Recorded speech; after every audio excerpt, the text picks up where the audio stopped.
வணக்கம் நண்பர்களே, இது உங்கள் கதைகள் தமிழோடு விஜயா டாக்ஸ். இன்றைக்கி நம்ம என்ன கதை பார்க்க போகிறோன்னா, ஒரு சாதாரண மாணவனால் விஞ்ஞானி ஆக முடியுமா, ஒரு சாதாரண ஏழை பையனால் சாதிக்க முடியுமா அப்படிங்கிற உணர்வுபூர்வமான ஒரு குட்டி கதை தான் பார்க்க போகிறோம்.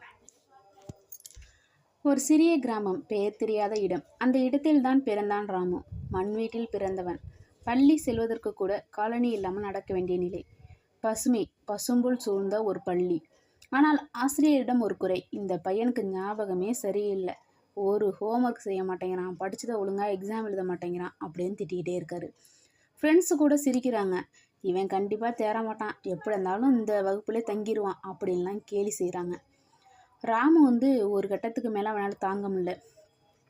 சரி, நம்ம எப்படியாவது ஒரு விஞ்ஞானி ஆகணும் அப்படின்னு அவனுக்கு ஒரு ஆசை வருது.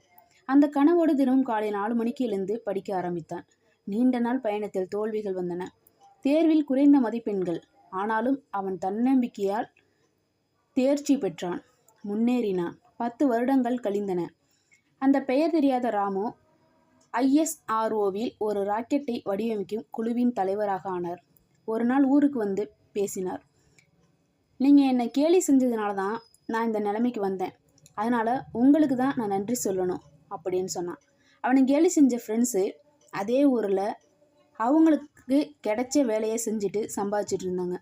ஆனால் அவமானப்பட்ட ராமு தன்னம்பிக்கையால் மேலே வந்தான். மண்ணில் பிறந்துக்கிறோம், மண்ணில் தான் இறக்குறோம். நம்பிக்கைங்கிற சிங்கத்தை போல் பறக்க வைக்கும். நம்ம நம்பிக்கையோட எப்போவுமே இருக்கலாம், நம்ம லைஃப்பில் எல்லாத்தையும் சாதிக்கலாம். இந்த கதை உங்களுக்கு நம்பிக்கையை கொடுத்துருக்கோம் அப்படின்னு நம்புகிறேன். கமெண்டில் உங்கள் கனவு என்னன்னு எழுதுங்க.